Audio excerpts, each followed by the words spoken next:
নমস্কার। আজ আমি পাঠ করছি কথাসাহিত্যিক শরৎচন্দ্র চট্টোপাধ্যায়ের রামের সুমতির চতুর্থ পাঠ। রাম খাইতে বসিয়াছিল। দিগম্বরী আড়ালে বসিয়া সুর তুলিয়া বলিলেন, অত বড় ছেলেকে অমন করে মারা কেন? ওর বড় ভাই কোনোদিন গায়ে হাত তোলেনি। নেত্য কাজ করিতে করিতে বলিল, তুমি কম নও দিদিমা, তুমি তো সব কথা মাকে এসে লাগাও। সে রাত্রে অত মার তাহার মোটেই ভালো লাগেনি। রাম শুনিয়া চোখ পাকাইয়া বলিল, ডাইনি বুড়ি আমাদের সব খেতে এসেছে। দিগম্বরী চেঁচাইয়া উঠিলেন, নারায়ণী শুনে যা তোর দেওরের কথা। নারায়ণী স্নান করিতে যাইতেছিলেন। ফিরিয়া আসিয়া ক্লান্তভাবে বলিলেন, পারি নে মা আর কথা শুনতে। সত্যি বলছি নেত্য, মরণ হলে আমার হাড় জুড়োয়, আর সহ্য হচ্ছে না। ওরে ও বাঁদর, এখনো তোর পিঠের দাগ মিলয়নি, এর মধ্যেই সব ভুলে গেলি? রাম জবাব দিল না, ভাত খাইতে লাগিল। নারায়ণী আর কোনো কথা না বলিয়া স্নান করিতে চলিয়া গেলেন। উঠোনের উপরই একটা পেয়ারা গাছ ছিল। ভাত খাইয়া রাম তাহার উপর উঠিল এবং নির্বিচারে কাঁচা পাকা পেয়ারা চর্বণ করিতে লাগিল। কোনোটার কতকটা খাইল, কোনোটার একটু কামড়াইয়া ফেলিয়া দিল।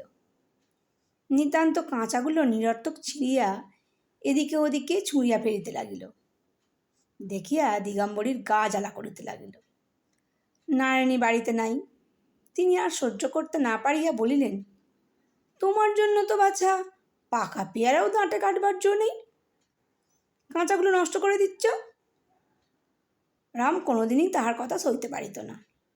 বিশেষ এইমাত্র নেত্রর কাছে মার খাইবার কারণ জানিতে পারিয়া রাগে ফুলিতেছিল। গাছের উপর হইতে চেঁচাইয়া বলিল, বেশ করছি বুড়ি। এই বিশেষণটা দিগম্বরীর সবচেয়ে অপছন্দ করিতেন। মুখে বিকৃতি করিয়া বলিলেন, বুড়ি বেশ করছো? আচ্ছা আসুক সে, যেমন কুকুর তেমনি মুগুর হওয়া চাই তো। কি বেহায়া ছেলে রে বাবা, মার খেয়ে পিঠের চামড়া উঠে গেল, তবু লজ্জা হলো না। রাম উপর হইতে বলিল, ডাইনি বুড়ি। ডাইনি বুড়ি? যত বড় মুখ নয় তত বড় কথা। পাজি হারামজাদা, নাম বলছি। রাম বলিল, নামবো কেন? তোমার বাবার গাছ? দিগম্বরী খেপিয়া উঠিলেন, চিৎকার করিয়া বলিলেন, বাপ তুললি? শুনলি নেত্য, শুনলি? ঠিক এই সময় নারায়ণী ঘাট হইতে আসিয়া পড়িলেন। গাছের উপর দৃষ্টি পড়তেই বলিলেন, ভাত খেয়ে স্কুল গেলি নে, গাছে চড়েছিস যে? রাম ভাবিয়া রাখিয়াছিল গাছের উপর হইতে দূরে বৌদিকে আসতে দেখিয়াই সে নামিয়া পলাইবে, কিন্তু ঝগড়ায় ব্যস্ত থাকায় পথের দিকে নজর করে নাই। বৌদিদি একেবারে উঠোনে আসিয়া দাঁড়িয়ে আছেন। সে ভয়ে বলিল, পেয়ারা খাচ্ছি। তা তো খাচ্ছিস, স্কুলে গেলি না? আমার পেট কামড়াচ্ছে যে। নারায়ণী জ্বলিয়া উঠে বলিলেন, তাই ভাত খেয়ে উঠে কাঁচা পেয়ারা চিবোচ্ছ? দিগম্বরী মেয়ের গলা শুনিয়া ছুটিয়া আসিয়া বলিলেন, হারামজাদা ছোঁড়া, আমার বাপ তোলে, বলে নামবো কেন? তোমার বাপের গাছ? নারায়ণী চোখ তুলিয়া বলিলেন, বলেছিস? রাম চোখ মুখ কুঞ্চিত করিয়া বলিল, না বৌদি, বলিনি। দিগম্বরী চেঁচাইয়া উঠিলেন, বলিস নি হারামজাদা? নেত্য সাক্ষী আছে। তারপর মুখ বিকৃতি করিয়া সানুনাসিক সুর করিয়া বলিতে লাগিলেন, সেদিন যখন বেতের ওপর বেত পড়েছিল তখন আর করবো না বৌদি, পায়ে পড়ি বৌদি, মরে গেলুম বৌদি, চেপে ধরলে চিঁচি করো আর ছেড়ে দিলে লাভ মারো, হারামজাদা। রাম আর সহ্য করতে পারিল না। তার হাতে একটা বড় কাঁচা পেয়ারা ছিল, ধাঁ করিয়া ছুঁড়িয়া মারিয়া দিল। সেটা দিগম্বরীকে স্পর্শ করিল না, নারায়ণীর ডান ভুঁড় উপরে গিয়া সজোরে আঘাত করিল। এক মুহূর্তের জন্য চোখে অন্ধকার দেখিয়া তিনি সেইখানেই বসিয়া পড়িলেন। দিগম্বরী ভয়ঙ্কর চেঁচামেচি করিয়া উঠিলেন। নেত্য কাঠ ফেলিয়া ছুটিয়া আসিল। রাম গাছ হইতে লাফাইয়া পড়িয়া ঊর্ধ্বশ্বাসে দৌড় মারিল।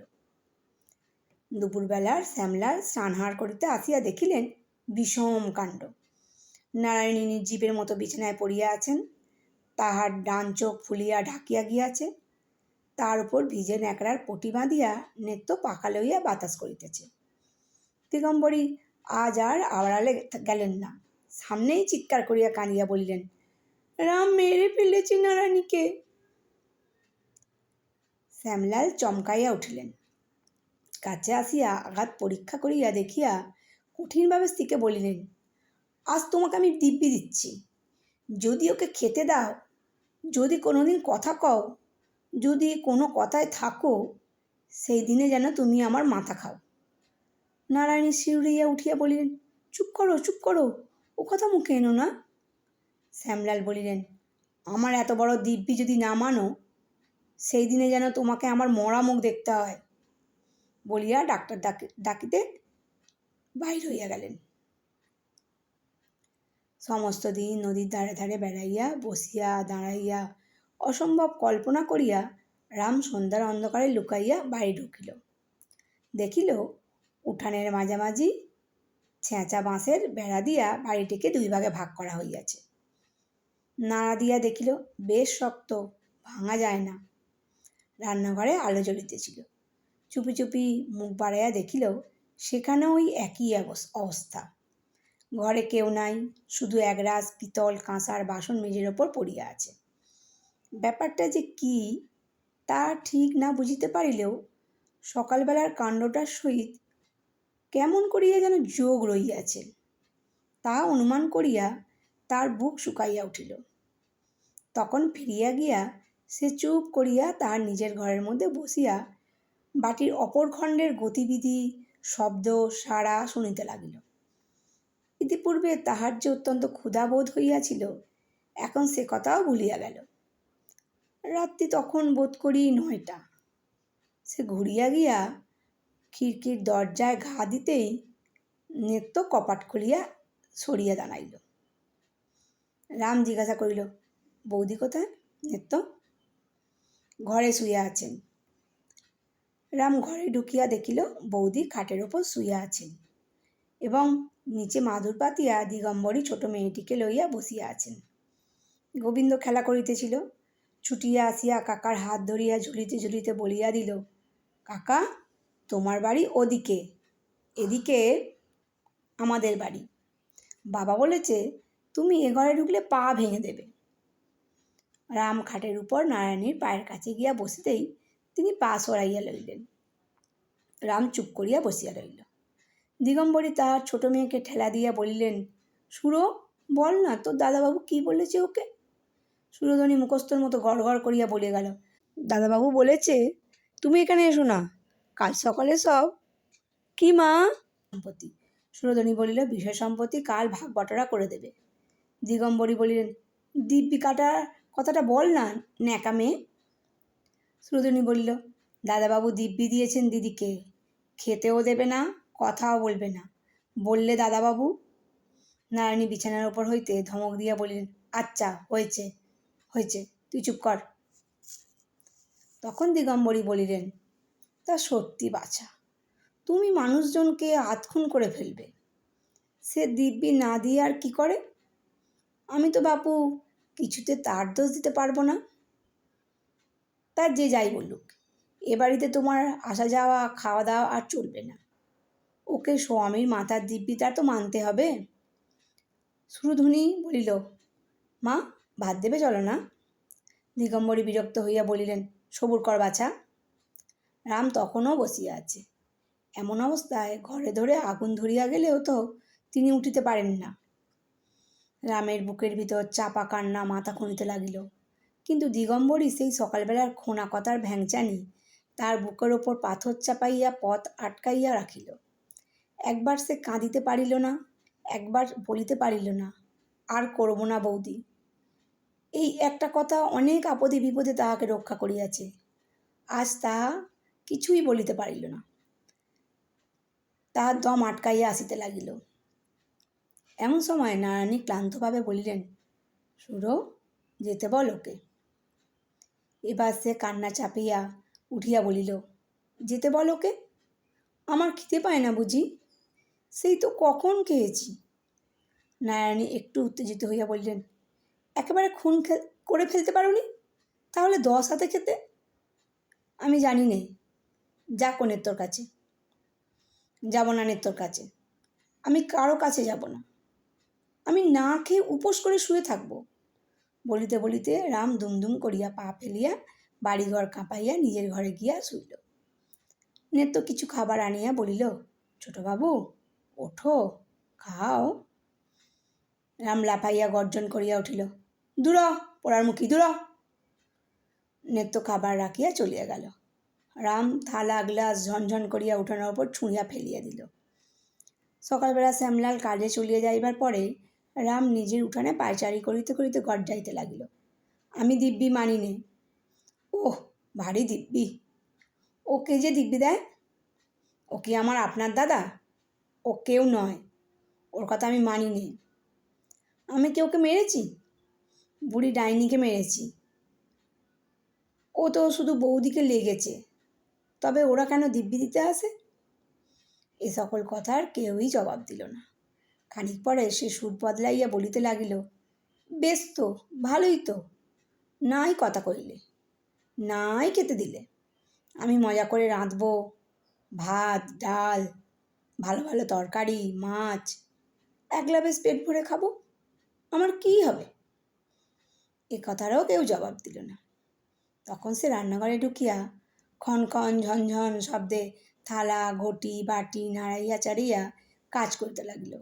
হাঁক ডাক করিয়া বোলাকে চাল ডাল ধুইয়া আনিতে, তরকারি কুটিতে আদেশ দিল। সমস্তই নেত্য রান্নাঘরে রাখিয়া গিয়াছিল। ভোলাকে হুকুম করিল, তুই আমার চাকর, ও বাড়ি যাস নে। ও বাড়ির কেউ যদি এদিকে আসে, তার পা ভেঙে দিবি, বুঝলি ভোলা? নেত্য আসুক একবার এদিকে। নারায়ণী রান্নাঘরের বারান্দায় চুপ করিয়া বসিয়া শুনিতে লাগিলেন। দিগম্বরী কৌতূহলী হইয়া মাঝে মাঝে বেড়ার ফাঁক দিয়া দেখিতেছিলেন। খানিক পরে বড় মেয়ের কাছে উঠিয়া আসিয়া হাসি চাপাইয়া ফিস ফিস করিয়া বলিতে লাগিলেন, আহা, বাছার কি বুদ্ধি! উনি আবার ভালো তরকারি রেঁধে খাবেন। একটা পেতলের হাঁড়িতে প্রায় 1 কাঠা চাল গলায় গলায় তুলে দিয়ে রান্না চড়িয়েছে। তাতে জল দিয়েছে 1 ফোঁটা। একজন খাবে তো রাজ্যে 10 জনের। তাই বা সেদ্ধ হবে কী করে? পুড়ে আংড়া উঠবে না? ওই হাঁড়িতে কি অত চাল ধরে? না, এইটুকু জলের কর্ম। আবার রাঁধিয়ে বলে বড় দেমাক আছে। রাঁধি বটে আমরা, কিন্তু দেমাক করতে জানি নে। ভাত রাঁধবো, তা এমন জল দেব আর দেখতে হবে না, চোখ বুজে সেদ্ধ হবে। কই রাঁধুক দেখি আমার সঙ্গে, লোকে খেয়ে কারটা বলে ভালো দেখি। নারায়ণী মুখ ফিরিয়া রইলেন। নেত্য কাছে ছিল। সে বলিল, দিদিমার এক কথা। ও কি কোনোদিন 1 ঘটি জল গড়িয়ে খেয়েছে যে আজ রেঁধে খাবে? সে অনেক দিনের দাসী, এসব ব্যাপার তার মোটেও ভালো লাগিতেছিল না। মায়ের দেখা দেখি সুরধনীও মাঝে মাঝে বেড়ার ফাঁক দিয়া দেখিতেছিল। ঘণ্টাখানেক পরে ছুটিয়া আসিয়া দিদির হাত ধরিয়া টানাটানি করিতে লাগিল। ও দিদি, দেখবে এসো। রামদাদা, মাগো, একেবারে কাঁচা ভাতগুলো শুধু খাচ্ছে। কিচ্ছু নেই দিদি, একেবারে শুধু ভাত। আচ্ছা দিদি, কাঁচা ভাত পেটে কামড়াবে না? নারায়ণী তার হাত চুড়িয়া ফেলিয়া দিয়া উঠিয়া গিয়া বিছানার ওপর শুইয়া পড়িলেন। সে যে কত দুঃখে, কত বড় ক্ষুধার তাড়নে এইগুলো খাইতে বসিয়াছে, সে কথা তাহার অগোচর রইল না। দুপুরবেলা শ্যামলালের খাওয়া হইয়া গেল। দিগম্বরী ডাকাডাকি করিতে লাগলেন, যা পারিস 2টি খেয়ে নে নারায়ণী। ওর তার সে জ্বরের মতো হয়েছে, ওতে খাওয়া চলে, আমি বলছি খেতেই হবে না। নারায়ণী মোটা চাদরটা আগাগোড়া মুড়ি দিয়ে ভালো করিয়া শুইয়া বলিলেন, আমাকে বিরক্ত করো না মা, তোমরা খাওগে। দিগম্বরী বলিলেন, ভাত না খাস 2খানা রুটি করে দিই না হয়? নারায়ণী বলিলেন, না না, কিচ্ছু না। দিগম্বরী আশ্চর্য হইয়া বলিলেন, ও আবার কি কথা? কাল থেকে উপোস করে আছিস, আজ 2টি না খেলে হবে কেন? নারায়ণী জবাব দিলেন না। নেত্য আসিয়া বলিল, তুমি মিথ্যে বকে পড়ছো দিদিমা। ওইখানে দাঁড়িয়ে একবেলা চেঁচালেও ওকে খাওয়াতে পারবে না। জ্বর হয়েছে, একটু ঘুমোতে দাও। দিগম্বরী চলিয়া গেলেন। বলিতে বলিতে গেলেন, জানি না বাপু, নাগলে টাগলে একটু জ্বর জ্বর ভাব হয়, তাই বলে কি মানুষ উপোস করে পড়ে থাকে? আমরা তো পারিনি। বৈকালে নারায়ণী আবার রান্নাঘরের বারান্দায় আসিয়া বসিলেন এবং যতবার নেত্য চোখে চোখে হইল ততবারই কী কথা বলিতে গিয়ে যেন চাপিয়া গেলেন। রাম স্কুল হইতে ফিরিয়া আসিয়া হাত মুখ ধুইয়া দোকান হইতে মুড়ি মুড়কি কিনিয়া আনিল। খাইতে খাইতে গলা বড় করিয়া বলিল, কি আর খেতি হলো আমার? ভাত খেয়ে স্কুলে গেলুম, আবার ফিরে এসে কেমন খাচ্ছি।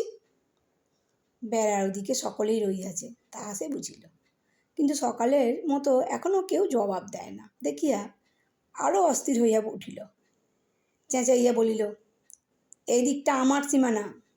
কোনো দিন নেত্য কি কেউ যদি আমার সীমানায় আসে তখন পা ভেঙে দেব। এই পা ভাঙার ভয় সে ইতিপূর্বেও দেখিয়াছিল। সেবারও যেমন ফল হয় নাই, এবারও হইল না। কেউ ভয় পাইয়াছে কিনা বোঝা গেল না। সন্ধ্যার পর আলো জ্বালাইয়া সে রান্নাঘর ঢুকিয়া আবার চেঁচামেচি করিতে লাগিল, আমার কাঠ কই, আমি রাঁধব কি দিয়ে? আমার শিলনোড়া কই, আমি বাটনা বাটব কিসে? ও ঘর হইতে নেত্য বলিল, মা বলেছেন কাল শিলনোড়া কিনে দেবেন। না, আমি কেনা শিলনোড়া চাইনি বলিয়া সে কাঁদিয়া ঘর ছাড়িয়া চলিয়া গেল। খানিক পরে ফিরিয়া আসিয়া বলিল, কেন আমার গণেশকে ধরালে? কেন আমাকে খোনা খোনা করে ও বুড়ি ভেঙালে? বেশ করেছি, গাল দিয়েছি। ও মরে আর জন্মে পেতনি হবে। দিগম্বরী চোখ কটমট করিয়া বলিলেন, শুনলি নারায়ণী, শুনলি? এ সমস্ত পায়ে পা তুলে দিয়ে ঝগড়া করা নয়। নারায়ণী চুপ করিয়া অন্যদিকে চাহিয়াছিলেন, সেই দিকেই চাহিয়া রইলেন। শেষ হলো রামের সুমতির ৪র্থ পর্ব।